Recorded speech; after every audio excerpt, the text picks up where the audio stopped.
prípade klimatickej zmeny sa dnes hovorí najmä o znižovaní jej dopadov, avšak existuje aj termín adaptácia, ktorý vychádza z toho, že dôsledky klimatickej zmeny sú nezvratné. A dnes sa porozprávame v podstate, čo to tá adaptácia je a akým spôsobom sa týka napríklad aj bývania a budov. A ja by som chcel privítať v štúdiu mojich dnešných hostí, pána architekta Miroslava Marka. Dobrý deň. Dobrý deň, prajem. A predsedu Združenia výrobcov murovacích materiálov, pána Martina Mihala. Dobrý deň. Dobrý deň, prajem.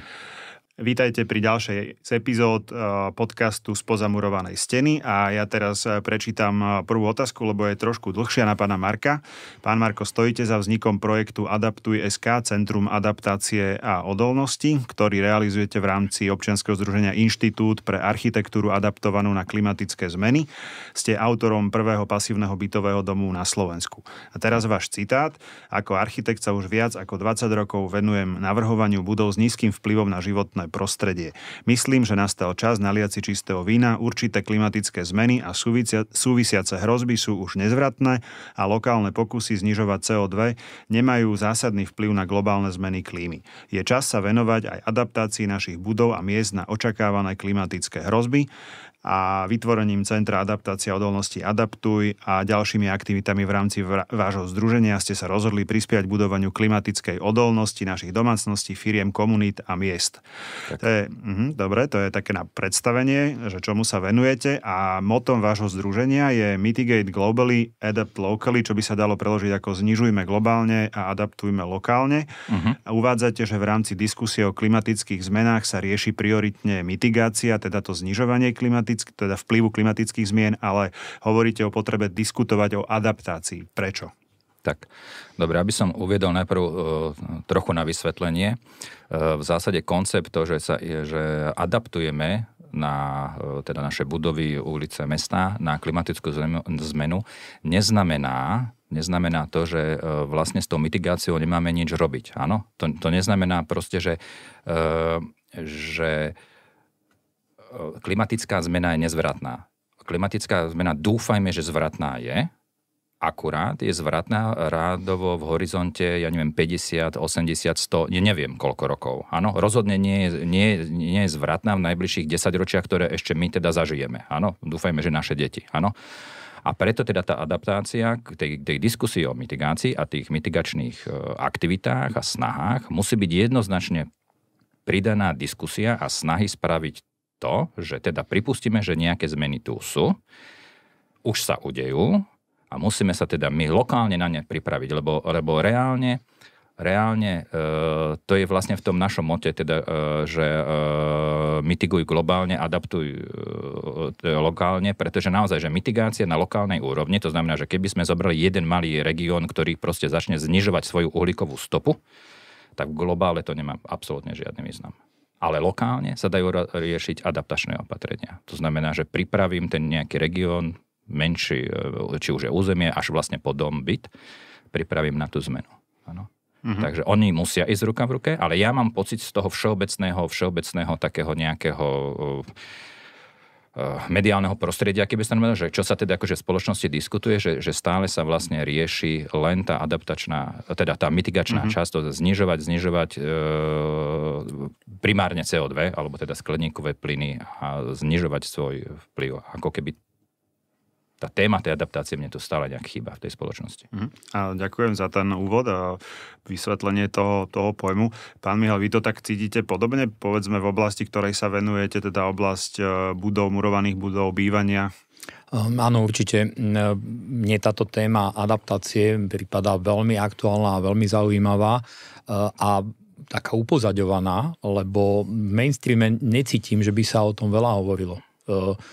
Skutočne aj pokiaľ ide o vyhlášky a rôzne nariadenia, tak stále sa hovorí len o mitigácii, ktorá je samozrejme dôležitá, ale adaptácia, ako tu už bolo povedané, je to, čo vieme urobiť v relatívne krátkom čase a my sa musíme už teraz chystať na to, čo cítime, že sa nám otepluje, že sa nám mení množstvo zrážok, že sa nám tu menia nejaké pomery, aké máme silné vetry a podobné javy.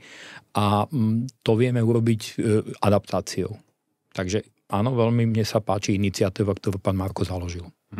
Mohli by sme si ešte, čo sa týka tých termínov, ma zaujal termín klimatické riziko, že vedeli by ste predstaviť aj toto na nejakom príklade konkrétnom? Jasne, tak zase, asi by to bola skôr otázka pre klimatológa, ale v zásade to, že sa mení klíma, nie je úplne len o tom, že sa otepluje. Áno, výsledkom toho procesu oteplovania nastáva to, že sú extrémne prejavy toho počasia. To je na tomto dôležité. Áno, že sa bavíme o extrémnych prejavoch počasia. To znamená sucho, alebo dlhé obdobia sucha, aké tu neboli zvykom. Áno, potom intenzita zrážok v krátkom čase, hej, nahusto, ako to neboli zvykom. Keď si zoberieme, ja keď som vyrastal, tak v podstate letná búrka, to bolo každodenný jav. Áno, že predtým, ako išli televízne noviny, tak stihla byť vždycky ešte letná búrka. To som v zásade nezažil už neviem koľko. Áno, tá trvalo 15 minút a toto sa už nedieje. Áno. To znamená, že tie riziká sú v zásade, keby som tak zhrnul, následovné. To sú tie extrémne polohy čohokoľvek. Áno, to znamená extrémna poloha sucho, veľké, dlho. Okay. Dážď, veľký, intenzívny. Áno, sneh, veľký, intenzívny. Áno, vietor, samozrejme. Áno, ako keby sme sa pred 10 rokmi bavili, že Moravu sa preženie tornádo. Včera v Gráci sa prehnalo tornádo. Tak. Čiže rozumiem a možno teda otázka z tohto pohľadu nášho, z pohľadu budov. Sme pripravení na takéto extrémne prejavy, alebo sú naše, vy ste z fachu murovaných stavieb, teda sú podľa vás tieto budovy pripravené na takéto extrémne prejavy počasia? V zásade musím povedať, že murovacie materiály sa vedia vysporiadať s týmito javmi veľmi dobre.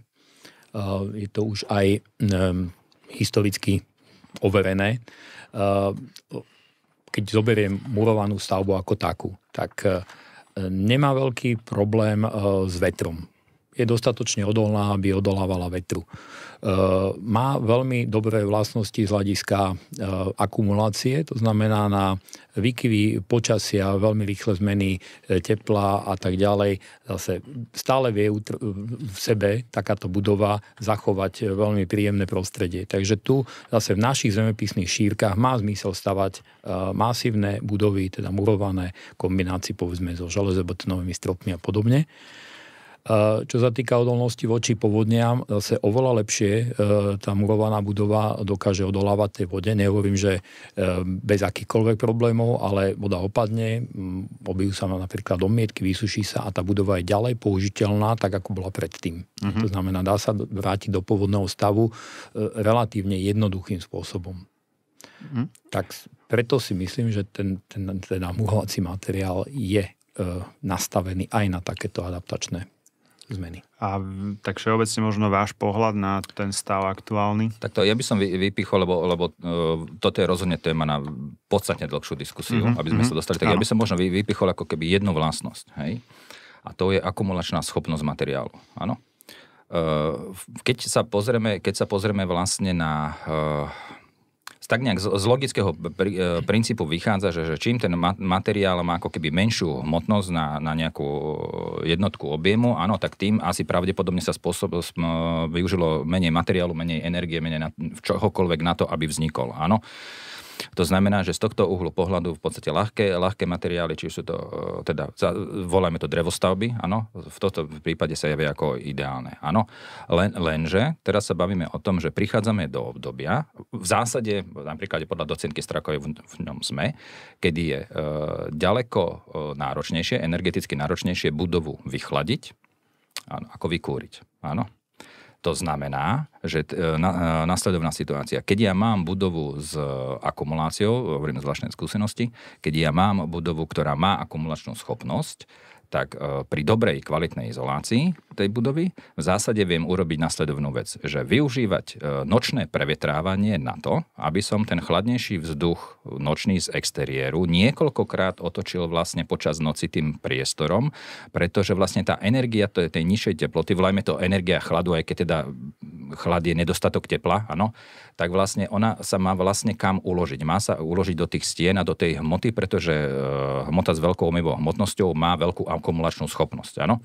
Keby som toto spravil v objekte, ktorý nemá takú akumulačnú schopnosť, tak v zásade vymieňam stále len ten istý vzduch, ktorý som vymenil. V zásade mi ho stačilo za tú noc vymeniť len raz, lebo tá energia sa nemala kam uložiť. A potom samozrejme logicky následne príde ten deň a tým pádom musím spúšťať čo?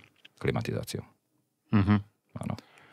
OK, napríklad. A keď teda sa vieme ešte dostať možno k tým tak stručne k takým konkrétnym ešte príkladom možno, kde teda zvládame tú adaptáciu, alebo tie faktory, ktoré pomôžu k tej adaptácii na tie klimatické zmeny. Vy ste nedávno zostavili taký sumár asi 20 argumentov, ktoré sa týkali aj rodinných domov murovaných, aj masívnejších stavieb, tak viete ešte možno vytiahnuť nejaké ďalšie, okrem aj toho, čo spomenul pán Marko? Alebo ja možno len k tej akumulácii by som doplnil. No, podľa štúdie, ktorú spracovala nemecká spoločnosť pre múrivo a bytovú výstavbu, tak ten rozdiel medzi ľahkou a ťažkou výstavbou je energetický vďaka masívnosti, to znamená akumulačným vlastnostiam, niekde medzi 4 a 17% podľa typu tej budovy.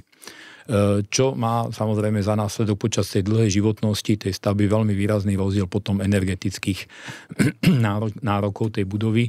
Keď berieme presne tú istú stavbu, len vymieňame teda hmotu.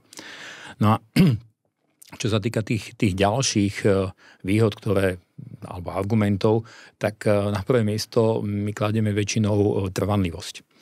Lebo z hľadiska životného prostredia, keď raz postavím niečo a nemusím to veľmi často opravovať a stále je to v používateľnom stave, tak je to obrovská výhoda, lebo nemusím investovať ďalšiu energiu, ďalšie materiály.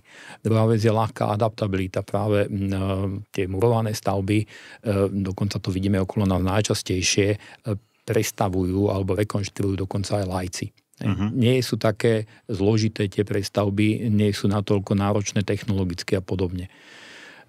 Z tých ďalších výhod a nezanedbateľných je to, že murovaná stavba v jednom materiáli skrýva v sebe statiku, teplnoizolačné vlastnosti a akustiku minimálne, ešte okrem ďalších. Takže jedným materiálom riešim to, čo väčšinou pri iných typoch výstavieb musím vrstviť a používať iné technológie a podobne.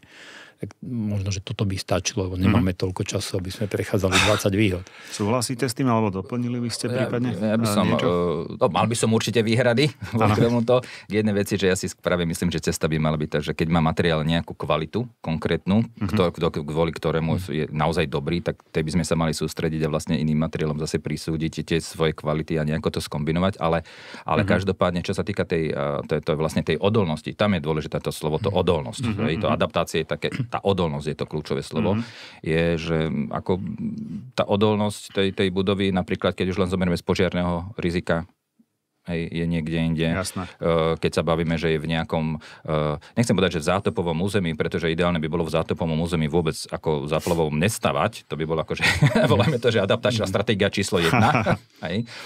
Ale keď zoberieme, že keď teda sa naozaj zaplaví v miestach, kde sme to nikdy nečakali, tak asi bude rozdiel, či sa preženie drevostavbou tá záplava, alebo či sa preženie murovanou stavbou. Áno. A mohli by ste možno povedať nejakú takú že stratégiu, ktorá by bola, alebo načrtnúť, aspoň chápem, že to není na 2 minúty, ale že už sme tu viacero vecí povedali, ale možno také akoby zhrnutie, že aké sú podľa vás vhodné tie opatrenia na adaptovanie sa na toto extrémne počasie, ktoré už do istej miery zažívame aj na Slovensku? No, takto. V podstate jednou z tých základných stratégií je, lebo cieľom tej adaptácie vlastne musí byť bezpečnosť a kvalita životného prostredia. Kvalita toho vnútorného priestoru, kde ten človek je. Áno, to znamená, inými slovami, nie je vystavený veľkým zmenám, povedzme, teploty v interiéri. Áno? Napríklad, hej. To znamená, že stratégie typu tieniť, izolovať, a spôsobiť, vlastne zabezpečiť to, aby vlastne nedochádzalo k rýchlým zmenám kvality prostredia v interiéri tej budovy.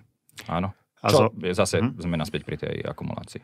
A z vašich skúseností, pán Mihal, zohľadňujú toto možno developeri, s ktorými spolupracujete už pri projektoch? Vieme, že teraz je možno stavebníctvo v takom menšom útlme, alebo sa pomaly naštartováva, ale odporúčili by ste im to, aby...